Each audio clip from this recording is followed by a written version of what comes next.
Okay, can you see the screen here?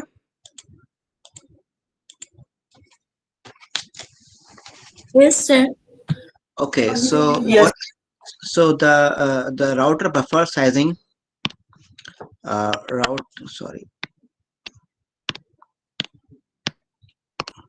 the router buffer, you all know that router buffer sizing, the principle was that buffer size was equal to round trip time, average round trip time multiplied by link capacity C, which is data rate. Okay, so round trip time is in seconds and this is the bits per second. Okay, so this can be in seconds and unit, and that can be bits per second. So obviously this cancel, so you will get in terms of bits, or you can do in terms of bytes. But so this is the way, traditional way, or what you call it as a rule of thumb. I think this is just it's just any operational uh, mm, formula used in computer networks and any other places where such kind of queuing occurs. That round trip time multiplied by link capacity, you get the buffer, because during that round trip time, because round trip time, and then during this round trip time, there can be more and more arrivals. So you must have this size of buffer in order to accommodate or to avoid any loss. But this the author Nick McKeown, the Nick McKeown from Stanford University, they propose that no, the buffer size should be RTT multiplied by C divided by under root of n. They proposed this formula and they did simulations and they did results, and there here n is number of flows. So they said, according to them, it should be less, because if you divide by number of flows, so I would like our operational guys to comment that they say that this is now old formula, discard this and use this. So I would like our operation guys to comment on the feasibility of both formulas, that which formula is more applicable to real life network or real life router buffer sizing. This is something very interesting. I think you should take an active participation. And I think you all have already summarized this paper, so don't be shy and tell me what. Because the reason why I'm asking is that I didn't see any paper which is this work. I want you to know the limitations of this work. Just don't believe in what every paper is writing. Every paper has certain assumptions. So I wanted you to identify the underlying assumptions, and whether the Nick McKeown's proposal, because apparently it looks better, because Nick McKeown's proposal is giving you, is proposing you for a lesser buffer size, because divide by under root of n will overall reduce the value of the buffer size, and that's more easy, more okay. So I would like operational network guys to tell me which formula is more better, rule of thumb or the new proposal. Okay. Sir internet जो हमारे backbone routers होते हैं उसमें क्योंकि ज़ाहिर number of flows ज़्यादा होते हैं, एग्रीगेट ट्रैफिक होता है, तो उसमें नंबर ऑफ फ्लोज को जो है बेसिकली एक फैक्टर बनाया गया है, तो इसकी मदद से जो बफर जो रिक्वायरमेंट है वो बैकबोन राउटर्स से कम हो गई as compare the rule of first rule of नहीं, obviously Nick McKeown ने ये चीज propose की है. Nick has proposed the same thing, that if there are n flows, then we do not have to go to take this round trip time and to see this kind of formula. We should need less buffer size. But the thing is that I have presented this article at I was presenting at in a German university, just to work, because I have some a paper. If you see that my paper on Binomial Distribution, I did some buffer analysis, but I didn't propose, but I presented this paper of Nick McKeown. But I was asked a very simple question by my German colleagues. They said that, okay, you are advocating the Nick McKeown's formula of this, but what if how will you identify the flows? Do you know the number of flows actually?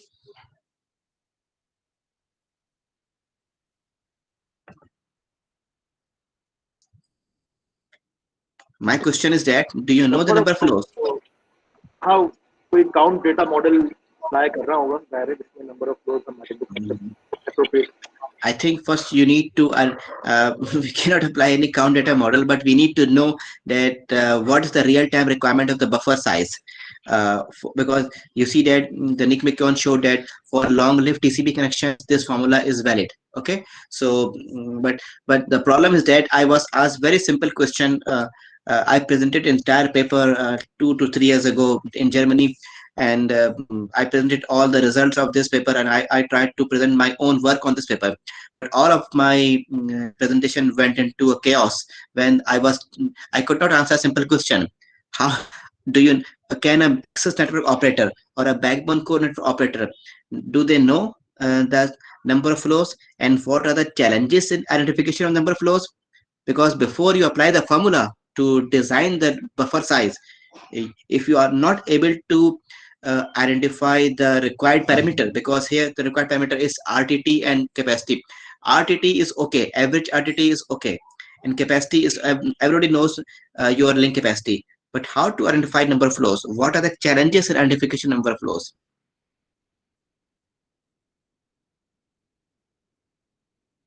Two major uh, points which can lead you to discard this paper. You should have this ability not to accept what everyone is saying. Nick McKeown is the author from Stanford University, but I want you to comment on this aggressively and discard what he's saying. And but you should have some reasons. Sir number of flows को count करने के लिए एक थोड़ी सी limitation ये थी ना कि कुछ एप्लीकेशंस होती हैं उसमें पोर्ट्स जो हैं वो चेंज हो जाती हैं तो वहाँ हमें प्रॉब्लम पेश आती है नंबर ऑफ फ्लोज को आइडेंटिफाई करने के लिए I think you are mentioning that my colleague here is mentioning is that uh, application having port hopping, you cannot identify the actual number of flows. So this is important point. The applications which do port hopping like Skype and many, I think after Skype, almost all the peer-to-peer applications they do port hopping. So so if we identify flows based on the five tuple, you can see that flows are in all of my publications, and universally five tuple is used to identify the flows. I think you know that five tuple includes what? Source IP address, destination IP address, source port number, destination port number, and protocol Protocol. value protocol. So this five tuple is used to identify flow, so it must be same for end-to-end communication. So and that's why using a state table we can identify the number of flows, but those applications in which there are port hopping, so this logic fails. Okay, so this is a problem here. And and obviously that number of flows.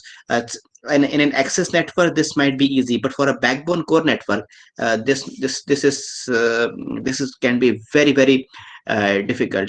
And if in a backbone core network, if like n tends to infinity, what will be the b?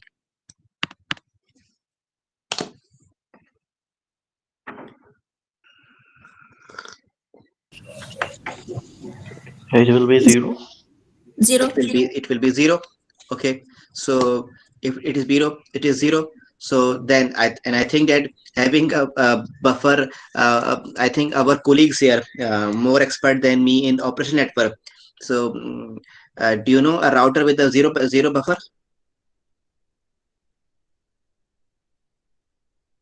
Can any colleague here guide us about a router uh, which does not do any buffering? नहीं sir कोई ऐसा router नहीं है जो buffering ना करता देखिए optical routers जो होते हैं उनका प्रपोजल क्या है? ऑप्टिकल राउटर्स इनका प्रपोजल ही यही है, and these are already available in the market, that इनका जो स्विचिंग नेटवर्क इतना फास्ट होगा that they do not depend on buffer size or any buffer to this. I have seen some new papers in which they say that even for optical routers, there should be either no buffer or just a capacity of 2 whole, just one packet buffer. nothing more. One packet buffer. That's that's the only that's the new way. So we can uh, and you can see that if the more and more buffering in the router, and I think you have already seen the traffic as self similarity and LRD behavior, which I already taught. This buffering also causes this kind of nasty behavior. There's self similarity and long range dependence in this behavior. So this is the conclusion that in the new technologies, they are going for the bufferless routers, or just to say this.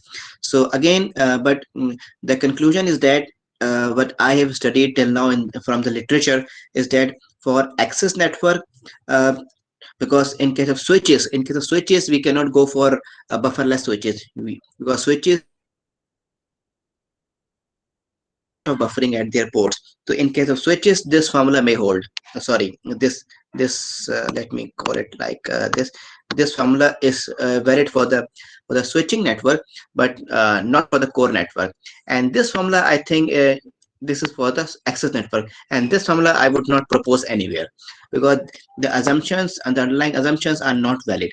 And if you see that there's one more phenomena here, that it is RTT is the average round trip time, and the average round trip time may not be representative of the actual numbers, because if the round trip times follow heavy tail distribution, then obviously if it is a more and more variance, then the average might not be a meaningful value.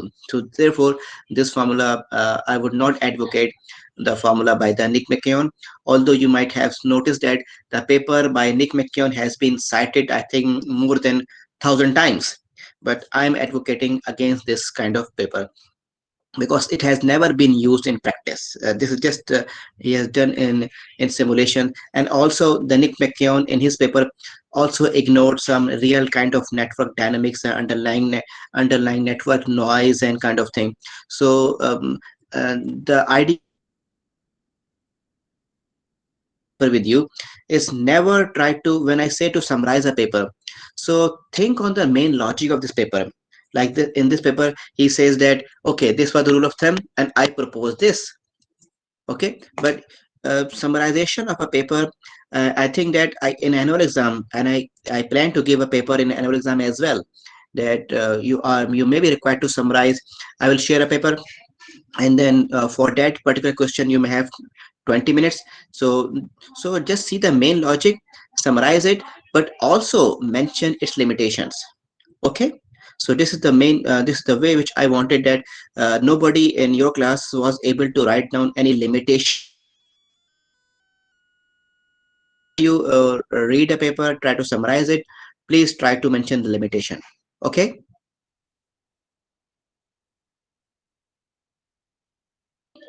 Okay, sir.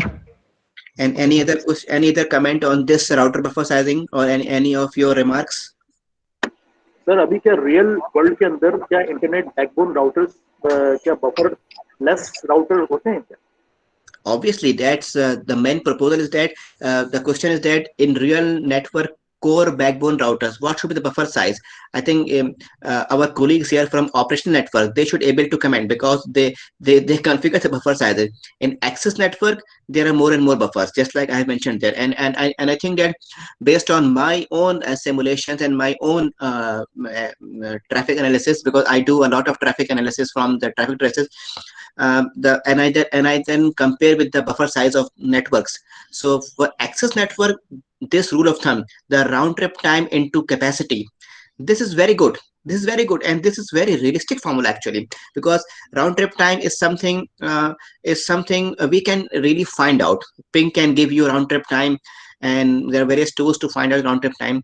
The link capacity you already know. So RTT into C is a very very good formula for access network, but that formula is kind of over efficient, and if it gives you more buffer size, it's not applicable to the backbone core network. At backbone core network there's too much heavy multiplexing involved, although you can take advantage of the TCP sawtooth behavior multiplexing, but they no use because the switching fabric of that fiber optical fiber routing, the SFP ports. Okay, so whenever the traffic goes there, so there is no chance of buffering. There's little chance of buffering at the backbone core networks. So that's why what I see that if you start buffering at the backbone core network, then it will overall reduce the network throughput. So that's why there should be no buffering, ideally speaking, at the backbone core network. And in order to access network, there should be buffering to maintain end-to-end service level agreement, just to avoid any packet loss. And the reason is that, and another reason is that, I think the last reason is that the backbone core networks are always over provisioned, and the access networks are always under provisioned. So I think this is the main answer to your question. Sir क्या ये यही वजह है इसमें like हमने वीबल distribution के हवाले से पढ़ा था, उसमें हमने ओसी 48 का जो लिंक था ऑप्टिकल, उसमें जो ट्रैफिक जो है वो बर्स्ट ही जो है वो जाहिर किया गया था as compare to other Ethernet, उसमें ट्रैफिक जो है वो एग्रीगेशन लेवल पे स्मूथ था। तो क्या यही वजह है कि लेस होने की वजह से ऑप्टिकल जो यहाँ आपने एग्जांपल दिए? No, I think that might not be the reason. If you see my paper was proposing variable distribution for the traffic model. If you see my paper, I did traffic analysis for the DSL network, Ethernet network, and the Wi-Fi hotspot network, and their multiplexing at the first year only. So I would call as my work as, although I tried in my thesis, I tried to convince examiner that I classify as the DSL wireless hotspot network and the Ethernet network as access network, and their multiplexing point as a backbone core network. But this is in practice, this is not the way. I would now, at this time, I would rate my thesis or my work as belonging to only access network only, because you see that the multiplexing point of these three network is also again access network. Okay, so it's really not a backbone core network. Backbone core network is like Transworld or PTCL, which multiplexes too much traffic from other networks. So that's why, so I would not link my paper, I would rate my paper as still more related to the access side, not to the backbone core side. And why not? The reason is that due to the high level of multiplexing, the internet traffic or the Weibull model will converge to the Poisson model, because you have already seen this, that the more and more level of multiplexing, the traffic gets smooth, and its mean and variance will become equal. So that's why you can safely say the Poisson model. But excuse me, sir, the paper is not the same like the midterm. Is it not the same? I think the Yeah, idea is, because I saw now there is Pareto distribution and but I think I said that the summarize all the references in that. I think this paper was in the reference also. yeah, but it's not the same because we summarize another thing. So what is the rule of thumb in that paper? Didn't you summarize this thing? Yes, these questions are available in that paper, but in the paper you showed it before is different, because some distributed stochastic distributions are mentioned in this paper, like That Pareto, means, like. okay, what I do here, that we take a break, and meanwhile I share the paper here again. So this is the paper which I discussed, and I believe that did you got the link here? Okay, sir. So I think I shared the same paper. So you can just compare this paper, and then I think we can start here again. Okay.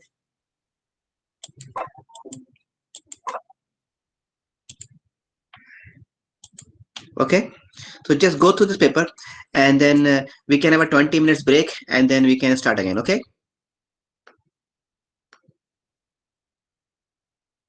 Okay, sir. Okay, sir. Okay. Okay. So just go through this paper, and then we can comment on this. Okay. And meanwhile, I will also recommend you to find out a paper about YouTube traffic analysis, because that I wanted to give you as an assignment for the next class. That what try to figure out and try to give me a paper about uh, YouTube traffic analysis, so that we can discuss in this class. Okay.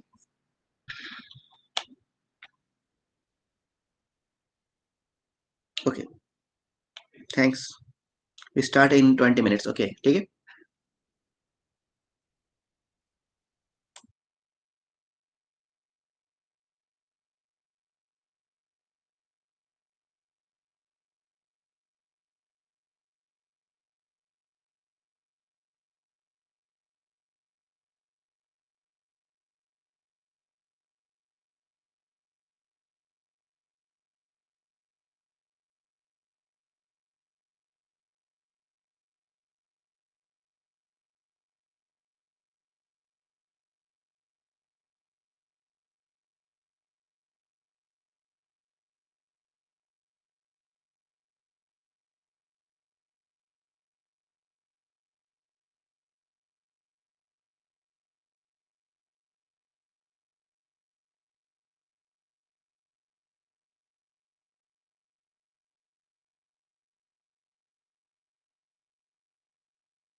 Okay, welcome back.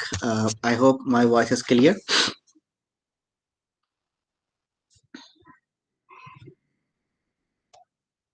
Yes, sir. Thank you. I will share some more papers just like in the chat window. If you see this paper, if you can open this paper again. So this is a generic approach to video buffer model using discrete time analysis. So it's again very good application of the course which we are reading, and the author is Tobias Hosfield. I think Tobias Thomas. Sorry, Thomas Zinner is there, and Professor Fuktrangia.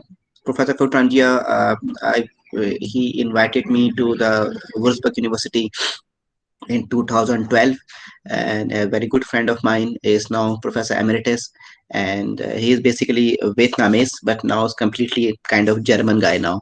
So Professor Fuktrangia is a very honorable name in internet traffic analysis, and especially application level analysis of internet traffic, which should lead to some benefit to the endpoint applications. So do you see that a generic approach to video buffer modeling using discrete time analysis. So the link which I shared with you, you can open the link here. I'm not sharing the screen. I'm just reading the title here. The generic approach to video buffer modeling using discrete time analysis, and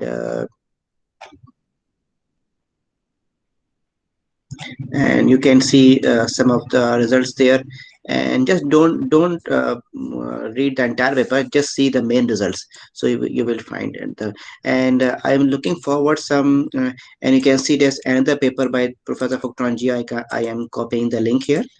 Uh, this is another paper, and just record in the chat window.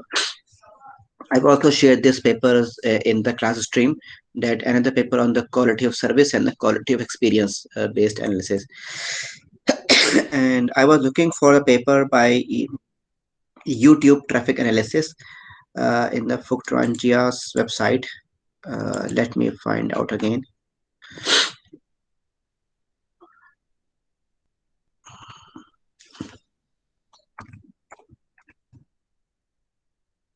Okay.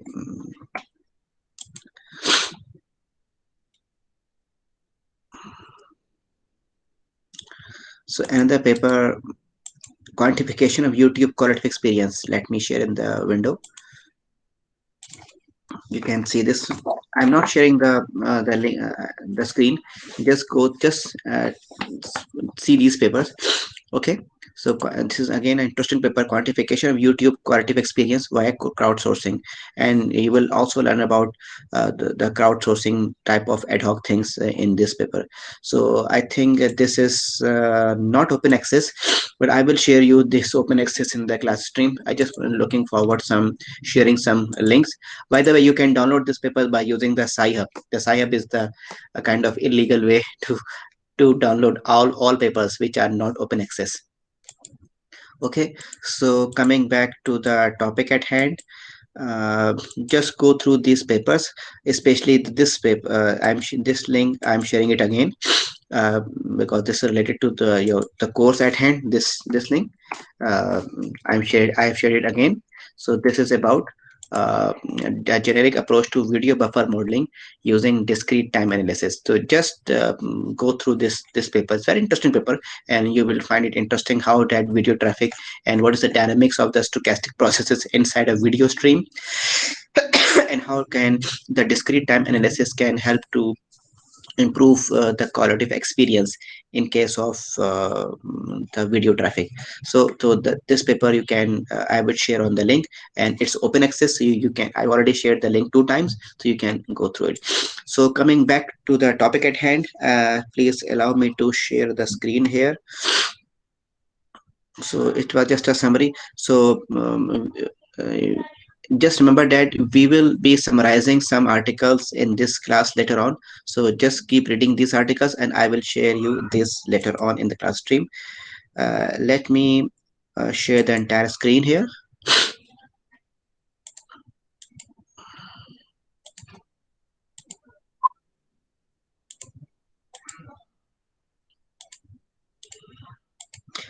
Okay.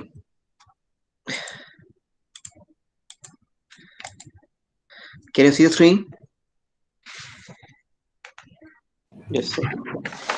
Okay, so just a summary of Yes, sir. previous class, the numerical. Thank you. So I will be depending on your voice feedback, lest my connection drops. So please keep giving me the voice feedback. So if you remember, I talked about the burn. I was talking about the what we called as a standard uh, discrete distributions. Okay, let me increase the width. Okay, so the first distribution which we studied was Bernoulli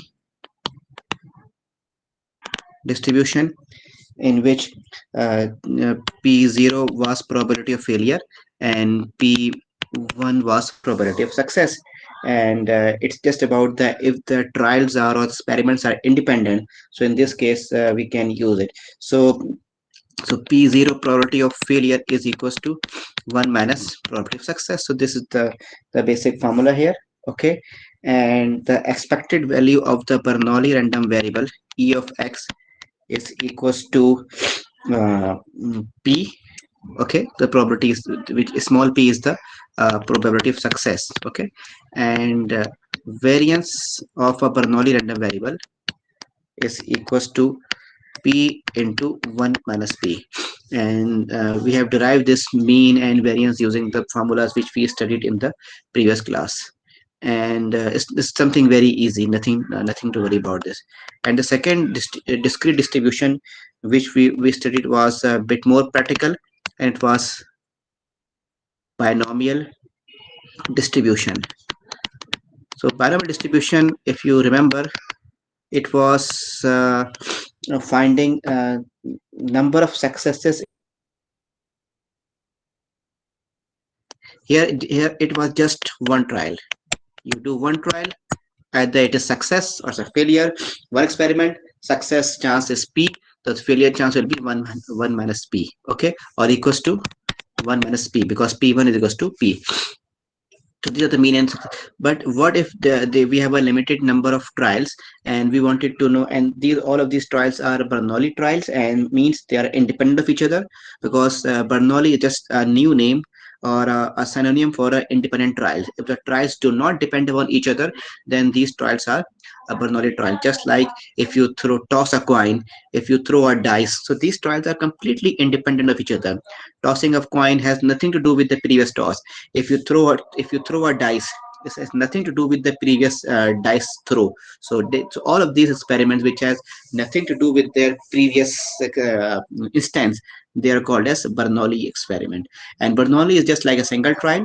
If we do n types of Bernoulli experiment, then uh, it becomes the binomial experiment. And in this case, we are interested in finding what are the number of successes in n trials. So if you remember the formula, that it's again the same notation used here, that p of I is equals to I is the number of success, and with combination with I, and p small p I, p is the number of success for one event, and 1 minus p n minus I. So this is the binomial uh, distribution. So I'm revising this again because I will use it in a different context later on. So if you remember an important numerical in which we studied we used this. Uh, there were a local LAN in local LAN, and there was 10 stations on that, or 10 endpoints. And if you remember that the probability of one station being active was zero point 0.1, so the probability was of being not active was 0 0.9. Okay, so the numerical was that what is the probability that one station is active at a time, 5 are active simultaneously, and all 10 are active simultaneously. So that's why, so in this so the traffic was coming from 10 endpoints, and we are going it there. So we found that probability of one having one endpoint is active is 0.38, and we also found that probability of all the 10 active is 1 into 10 ki power minus 10. Okay, so having this, we concluded an important remark. What was the remark? Anybody remember the remark from the previous class? That probability of one station being active was 0.38, and we solved this by using the binomial formulation, because there were 10 stations and the probability of one station being active is 0.1. So what is the probability of one station active in a combined framework, 5 station active and 10 station active? So I'm just writing. I think we also find the p5. It was p5 was 1.49 into 10 power minus 3. So does anybody remember the remark? What was the conclusion by using that numerical?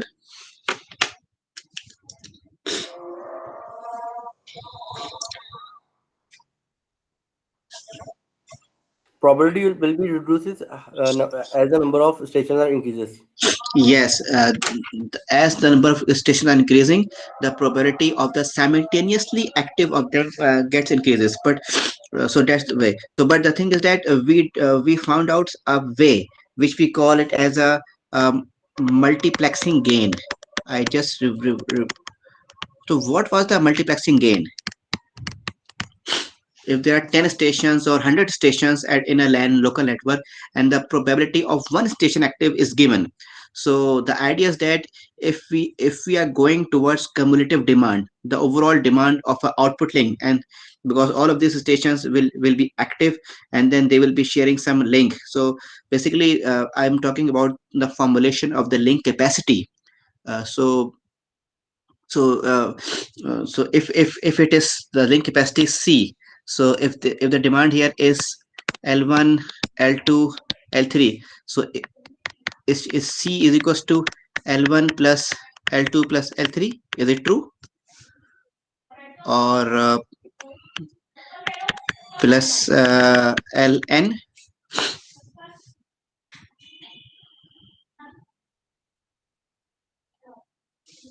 Is it true? I think I told you the because this problem is important to remember, because it's telling you some capacity planning rule.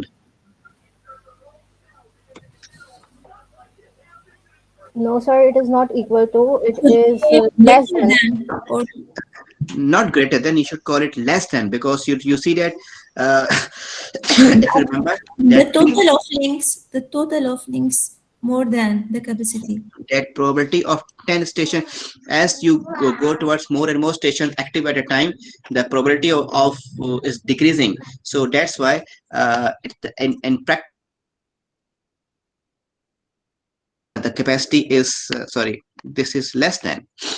That's the way. So that we call it as a multiplexing gain. So that's why the main idea is that whenever the individual link demands are given, so we do not have to add them together to find out the demand of the output link. So that's the main idea behind the multiplexing gain. If one of the students talked about the CIR, that if CIR is given, you see that committed information rate. So for example, this is PERN network, this is HEC PERN, or and sorry, so this is HEC PERN PERN network. PERN is offering bandwidth to NED, it is offering bandwidth to Karachi University, KU. PERN is also offering to any university 3. Okay, so if these universities demand is CIR, then obviously PERN has to take bandwidth from a larger link, it has to take from the PTCL or transferred. In that case you need the bandwidth like NAD requirement plus KU plus uni 3. So in that case, if the CIR is given, so I'm just mentioning so that you do not get confused with this. So if your demand is committed information rate CIR, which is in which there is no probabilistic behavior. So if you demand this, then obviously the output demand here the link here, the core link here must be at least must be greater than all of these individual demands. But if NAD, Gratuity, and Uni3, if they are not following the CIR principle, and they are based on some random probability busy period or active period, then obviously then we can take advantage of the multiplexing gain. So you should, if in a question, you should see the scenario. If the scenario is like a probabilistic, because in this situation, like here, the 10 stations here, uh, they are connected to a local network, just like in PERN there, because this is also a network here. Okay, but in this case, mm, there are clients which are demanding CIR, commit information rate. But in this case, like where there are 10 stations, but the clients are not demanding the CIR, and their activity pattern is based on a probability that each node is active probabilistic. So if your scenario is probabilistic, then obviously then you can take advantage of the this thing, because based on this binomial formulation, you can see that the overall link capacity demand is not the sum of the individual link capacities. The reason being, these links are not simultaneously on at a moment. So that's why you can take advantage of the multiplexing gain. And I think that that numerical using from that binomial distribution, that formula is helping you to understand this. Okay, so it will the overall probability will get decreased, so you can take advantage of the combined, or what you call it as a spatial multiplexing gain. Your book use the spatial multiplexing, and then the command used by author is that is the motivation of spatial statistical multiplexing, the provisioning of a link with the capacity smaller than the sum of the demand of the stations. I repeat, the author of your book says the provisioning of a link with the capacity is smaller than the sum of the demands of the station. So that's why I tried to remind you of this phenomena, so that you can understand, so that you can understand this again, and you should not confuse it with this kind of scenario, because this scenario is a deterministic scenario, this is deterministic scenario, and this scenario here is a stochastic scenario. And here, in case of a stochastic scenario, the multiplexing gain is possible. Any question till now?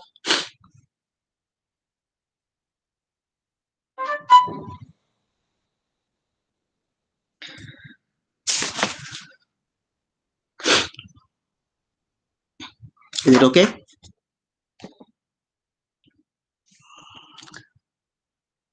Okay, if no question, then let me move to the another distribution. Okay, so let me move to the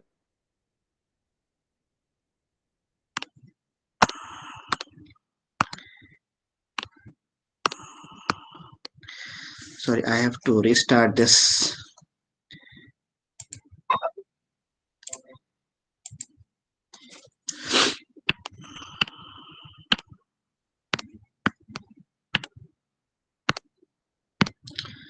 Okay, is it visible?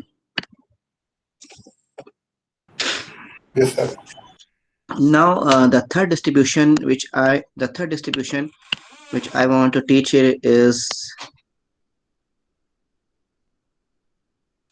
geometric distribution.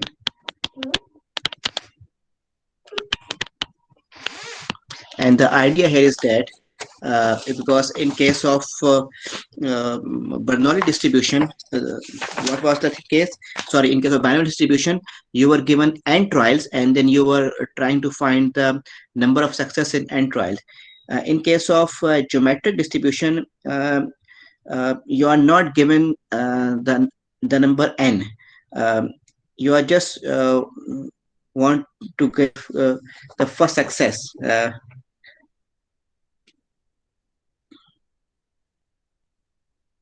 I mean, the number of trials, it is a random variable x, which is used to represent a number of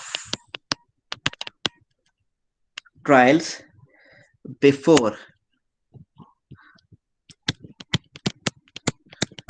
first success. So this is your random variable x. So if you are trying to model a situation in which your stopping criteria is not given. I mean, we never know that when will be the first success will occur. It is just I think tossing of a coin can also be it's a Bernoulli experiment. It is a binomial experiment, and it is also geometric distribution. Geometric because we can find the number of trials before the first head appears, because if we keep tossing, then it is possible that tail occurs and then first head occurs after 100 tails. So that's possible. So such kind of event in which there is no stopping criteria, and it continues trials before first success. So that's why, so it's more about the number of events here. And then here it's again, the formula here is that the probability of that number of trials before first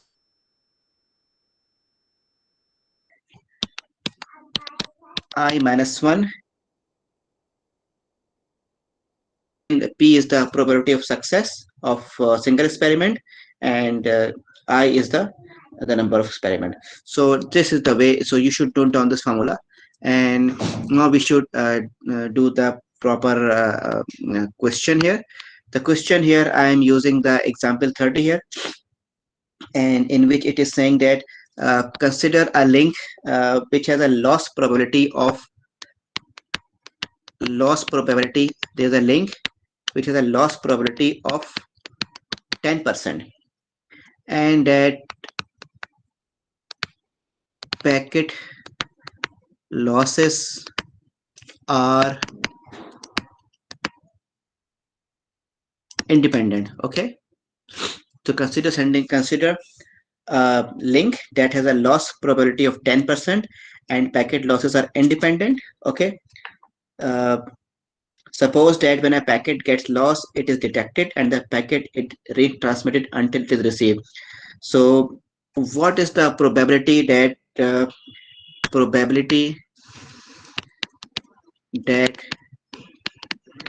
packet is transmitted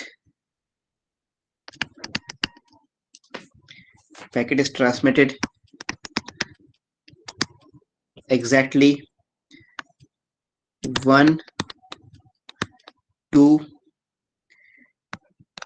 and 3 times. So I hope that the numerical is clear, that there is a link which has a loss of 10% chance. Okay, and and the losses are independent. So what is the probability that packet transmitted exactly 1, 2 and 3 times?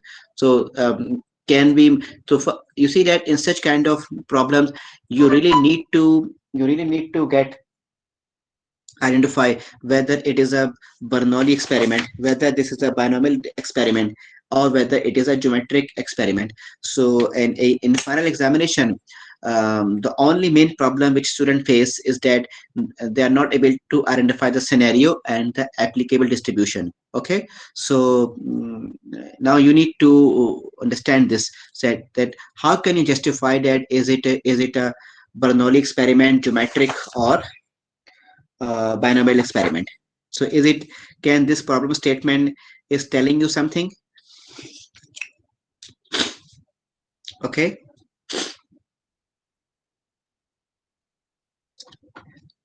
can anybody tell me that how can you justify that this is a, what kind of distribution you can apply here, because this is the main problem in which we face in the final exam. I think it's a binomial distribution. This is geometrical.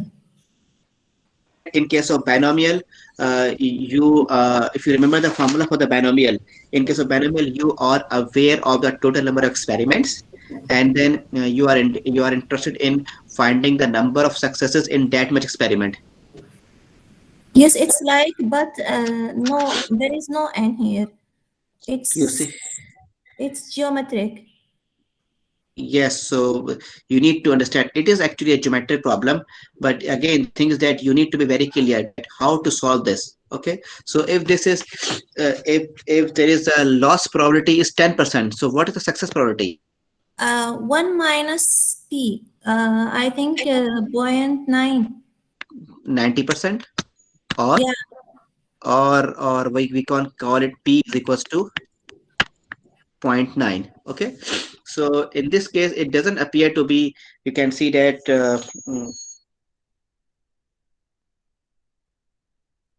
okay, so you can see that we can now find that it's success once you can see that 1 minus 0.9, okay, power sorry, it is P1. Okay, so it is,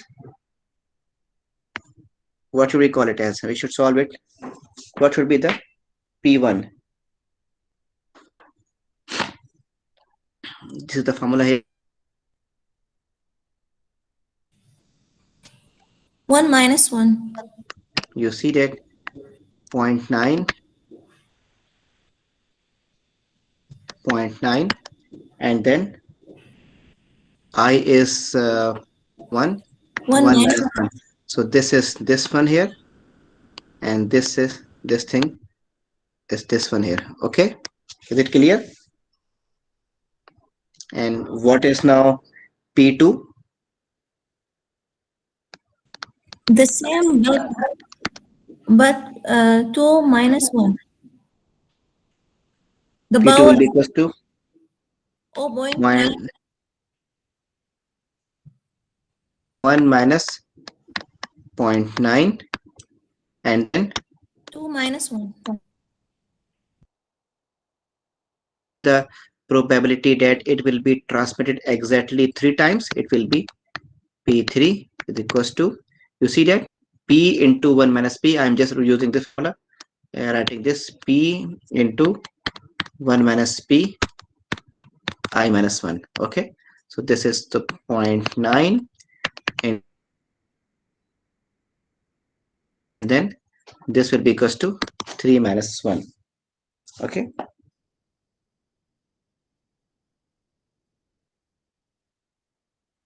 which is like 0.009. Rapid decrease in the probability of more than 2 transmission.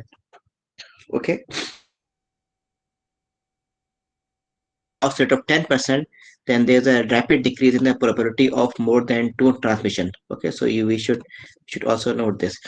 So this is just a very simple case, so just note down this formula, that P into 1 minus P I minus 1, I minus 1. So I is your like 1 time retransmission, 2 times retransmission, 3 times your retransmission. So in this, how much it can go. So when you have no idea that they can be more, be an example of the geometric distribution. So the of binomial, in case of geometric, but the main thing is that to identify the applicable distribution is the main task here. If you're not able to identify the actual distribution, then I'm afraid that you will not be able to do this. Okay, so this is the main thing. So coming back to the another important distribution. Okay, so and the last distribution at the moment I'm trying to teach you here is that, is again I have taken the name many times, but now we have to study it formally. Distribution at NED undergrad, we teach it quite many times, but not sure if you guys are available are aware of this distribution. Poisson distribution is a very famous. If you remember the formula for the binomial distribution, in which there were n trial, and there were I successes, and there were p, there were 3 parameters: number of trials, and I number of successes, and the p. So if n tends to infinity, and then probability of event decreases too much, then this by the binomial distribution gets converted to the Poisson distribution. And very famous actually the count data model is actually a very famous count data model for random traffic,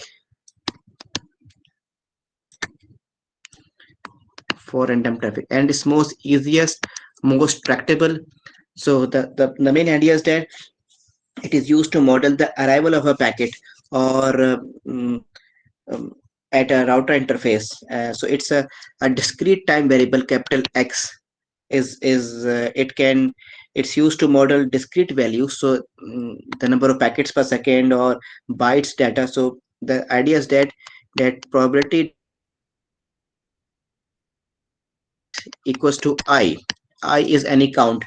Okay, so here it is e to power minus lambda to power I, and then I factorial. So this is the formula for the Poisson and where lambda is equals to rate average arrival rate of of events or packets. So this is the used to model number of events uh, that happened in a fixed time interval, because this thing is going to happen in a fixed time interval delta t. Some of the authors they also write it in a more clear fashion, like they write it as x, they write it as x is equals to I and e to power minus lambda delta t lambda power I upon I factorial. Some authors like this. If otherwise, this the same thing. Just I'm trying to normalize the delta t pattern here, so that we should be careful about this. So we are going. We will be sorry.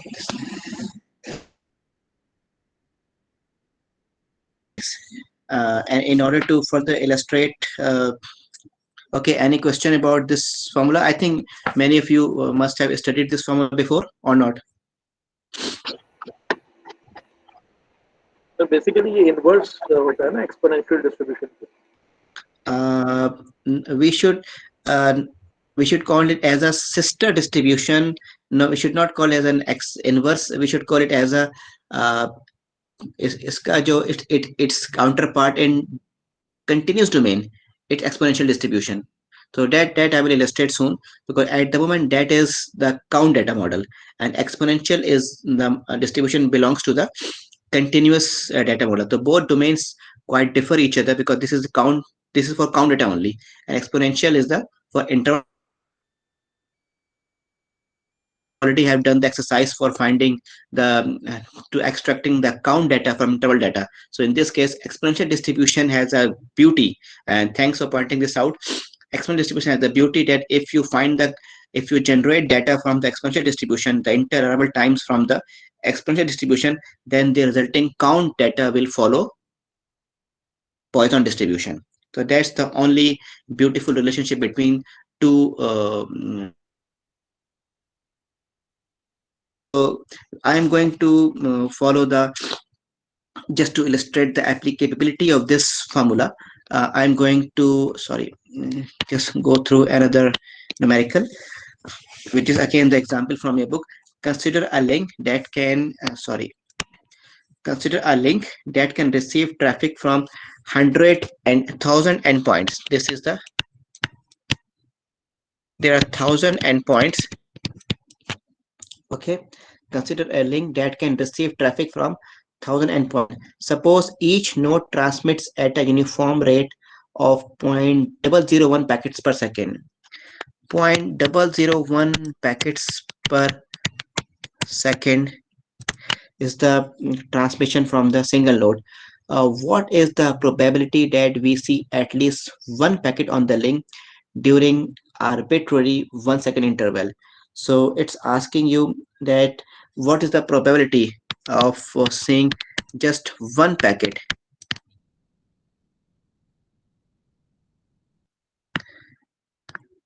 second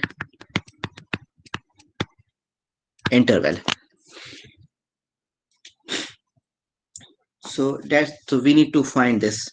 So we know that given a node transmit packet, we know that how to solve this. That node transmit, what is the node transmission? Per node transmission is 0.001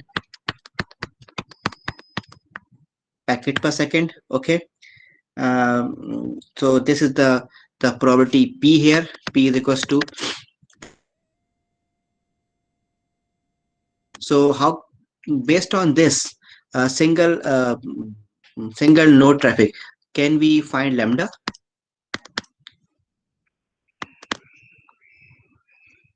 Yes, please. What is lambda? If you remember lambda, it is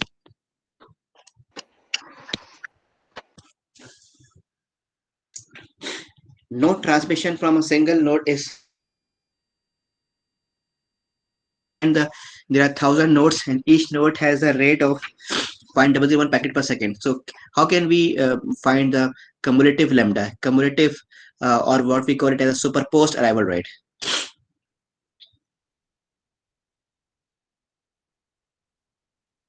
तो पहले से multiply करना होगा तो Obviously it will be 1000 into 0.01, so it will be 1.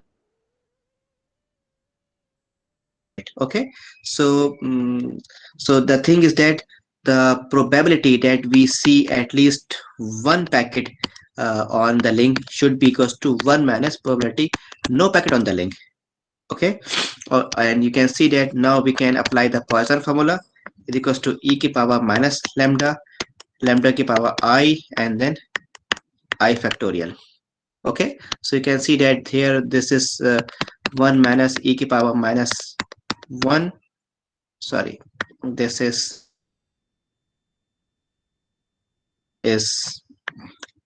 lambda is 1, I is 0, and then 0 factorial.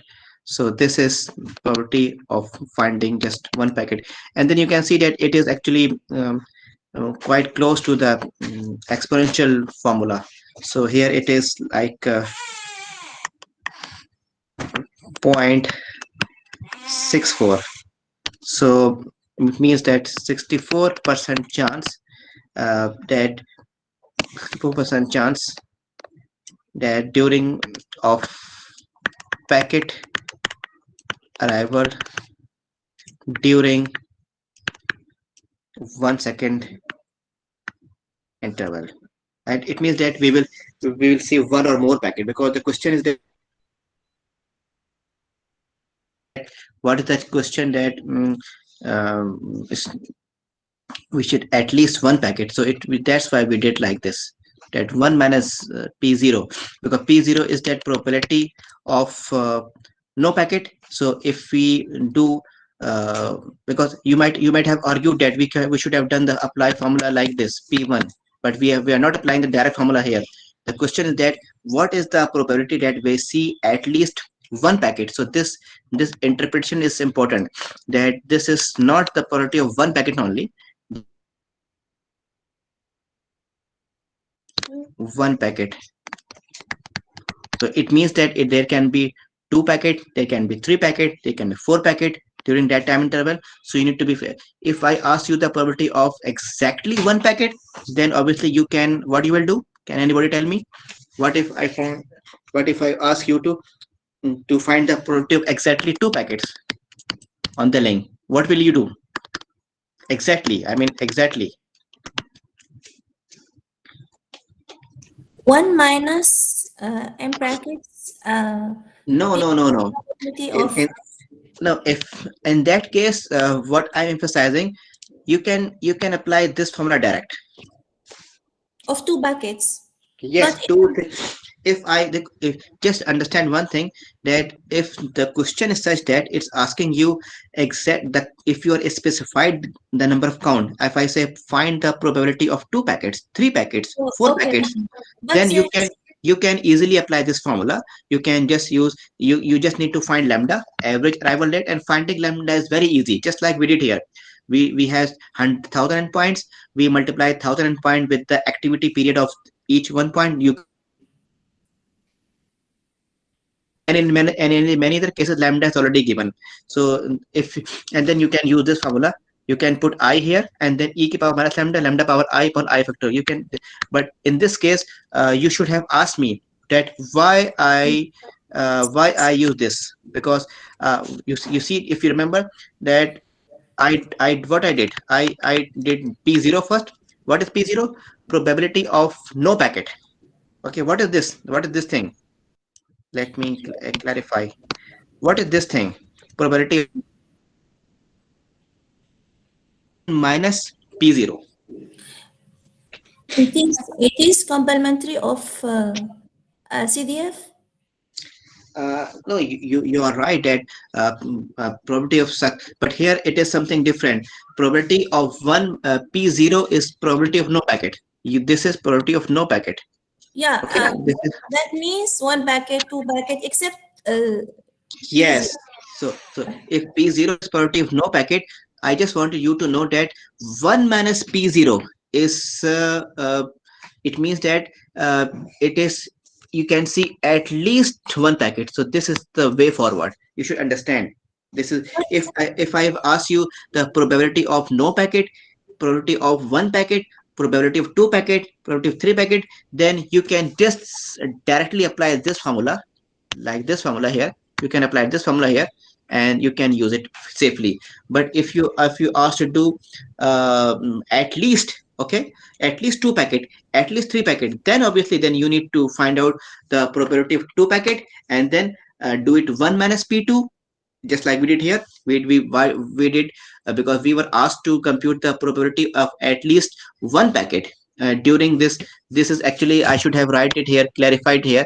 It is at least one packet. So that's why I what we did, P1, this, which is probability of seeing at least one packet. It is not the probability of one packet only.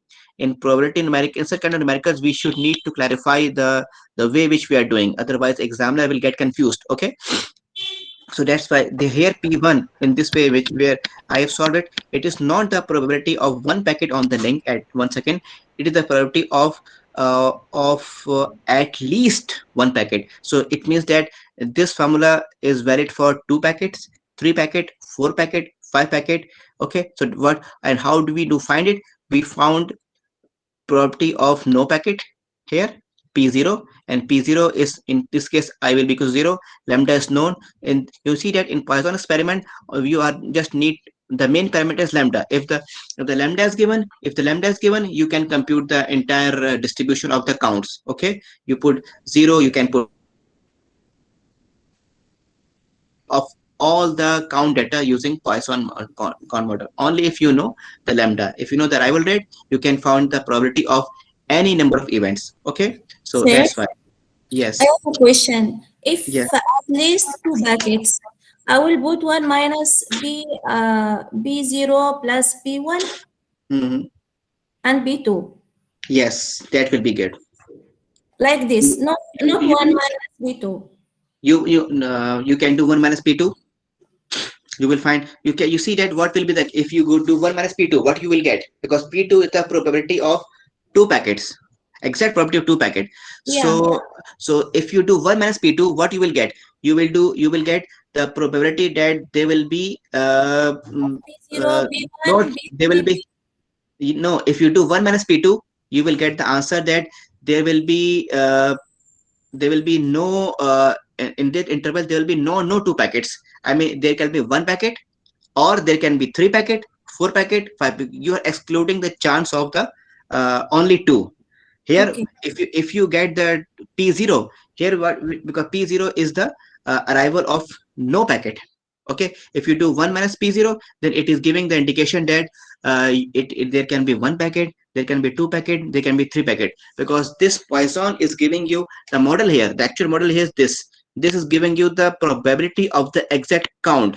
So you should be careful about the answer of this situation. And when you do minus, so you should be aware of what it will exclude from your interpretation. Okay. Okay, sir. So we will be doing more numericals about this, but do remember that this is a very very important distribution, and I will not be deriving in previous classes. Last year I also derived how we got this formula, but I think that I'm not going into this derivation. But I think I would advise that you should read about more about the Poisson distribution, and I would advise you to find out some papers, research papers, in which Poisson distribution has been used to model internet traffic. So you will find a lot of papers in available on the internet, in which the backbone core networks are the traffic in the backbone core network is modeled by using the Poisson distribution. And in fact, the early papers they claim that the overall internet traffic in an access network and backbone core network, it behaves as a Poisson model. But recently there are some papers which claim that the Poisson model, and including my own work, it claims that the Poisson traffic model is suitable for backbone core networks, and it is not suitable traffic model for the access network. Okay, so we will be talking more of this discrete distributions and the continuous distribution in the next classes. Okay, so any question? And meanwhile, the target about the next class is that the assignment is that you need to find some research articles which used Poisson distribution to model internet traffic. Okay. Okay, sir sir. Inter arrival time के लिए ज्यादा relevant exponential distribution नहीं होता? Yes, the question is that what about interval time? So I think that the sister distribution of that interval time 1 minus e to power minus lambda delta t. This is this is this is actually derived from, you can actually put it, you can easily find it from this. Okay. So this is exponential distribution. That's a continuous distribution, and its brother or sister in the discrete domain is this. So these two distributions are related. So you can actually also derive this formula from this one. Okay, so exponential is the sister of Poisson distribution in continuous domain.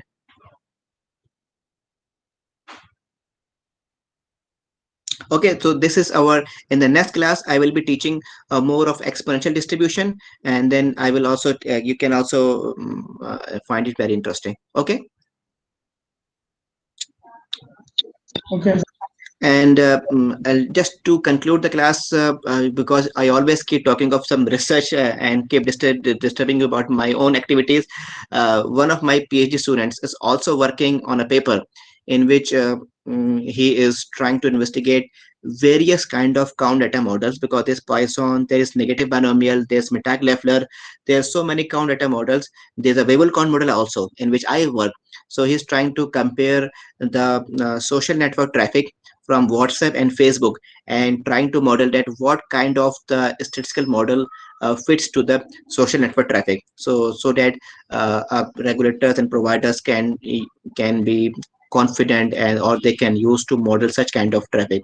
So again, count data modeling is something very important, and believe me, it's not only about internet traffic. It's something related to the other domains as well. From my colleagues from the finance, my colleagues from the earthquake engineering, they're always talking. My colleagues from the manufacturing department, they're always interested in the count data models, the seismic data, the stock market data, and the arrival of aircraft at a runway. They all need some kind of stochastic models of their count in some, because whenever we talk of count data, we really need some time bin, just like the delta t is the time bin here. So just to make sure that what is the probability of one arrival during delta t, what is the probability of two arrivals in delta t, what is the probability of very high number of arrivals in delta t. So count data models if you have a count model of your data, then you are safe from storing your data in a very large data center. You should get the importance, you should understand the importance of developing a data model, because if you have a model for your count data, then believe me, you are saved from a big hassle. You are not going to store your data sets in a big large files. You can, if you have a data model, then you can just use that mathematical model and regenerate the traffic or whatever model you have, and then assess your system. So count data model is really something very, very important, not only for computing networks, it's for financial data, it's for stock market data, it's for manufacturing data, it's for operations like aircraft arrival at a runway, or busy airport like London airport. Or I've seen many articles like this which are using count data models for such kind of operational networks. So count data modeling is really a great exercise. And in fact, I am teaching you just like a specialization of this. You can see that all of these numericals which I'm teaching you here are just a specialization of these techniques in this area. Otherwise, the same problem is used by other teachers in their respective domains.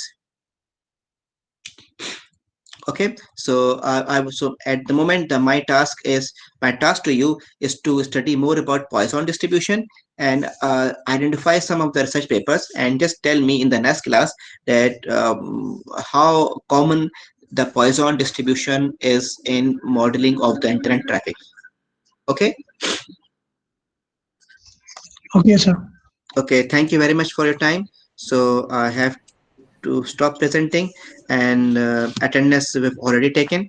So thank you very much, and then now you can leave the class. Thank you, sir.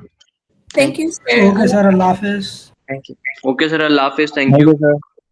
Sir ये And I am here for some time to answer the questions. Sir auto correlation जो function होता है किसी flow के अंदर। अच्छा sorry, आपको मैं बता दूं कि असल में मैं लास्ट वीक इतना बिजी था, आप शायद कुछ वो बिल्कुल I was not able to respond to messages. नहीं sir, it's okay sir, okay. बस इतने असल में जब भी ट्रैवल पर जाता हूँ ना मैं, तो आपको पता है क्लास वीक पर तो इतने मैसेजेस आते हैं, और आपको पता है हमारे यहाँ जब भी ऐसा डायरेक्टर आईटी सारे मसले मेरी तरफ भी आते हैं ना। असल में मेरा कुछ डोमेन है, आई कैन नॉट मतलब सी एवरीथिंग ना, तो उसमें सॉरी। अब मेरे मैसेज बहुत आए, I didn't read any messages, voice clips जो होते हैं ना खासतौर पर। तो या तो मेरे को, या तो आप कॉल कर दिया करें, कॉल कर दिया, कोई मसला हो मेरे कॉल कर दिया करो। जी जी जी बिल्कुल सर, कॉल पिक कर लूंगा, लेकिन है कि वो लेकिन अगेन सॉरी, आपका वो मसला हुआ नहीं हुआ फिर? नहीं सर, वो मसला जो है वो नहीं भाई, वो टीचर हमारे कॉपरेट के, मैं कुछ भी कर लूँ, हमारे टीचर जो जब निकल जाती है ना हाथ से, तो कोई भी कॉपरेट नहीं करता। नहीं, वो तो खैर उनकी गलती थी सर कि उन्होंने बताया नहीं, क्योंकि आपको इससे जब बात करवाई थी तो उन्होंने मुझे बताना जो है वो भूल गई वो, कि आपने तो मतलब कह दिया था कि लाइक ये मतलब बस की बात नहीं है। तो उन्होंने बाद में उन्होंने बताया कि एक्चुअली सर ने बता दिया था कि ये डोमेन में नहीं आता, फिर आपको फिर मैसेज करता ही नहीं इसके बाद। नहीं कोई हाँ, लेकिन ये है कि सर उनकी भी गलती है कि टाइमली जो है वो एड्रेस नहीं किया। देखिए इसमें देखें, आप ये बताएं कि टेल मी वन थिंग, बाकी टीचर्स एमएस के अटेंडेंस लेते हैं? जी सर। कैसे लेते हैं? Name calling. चले मैं रिकॉर्डिंग ऑफ कर दूं पहले। Stop recording, stop recording.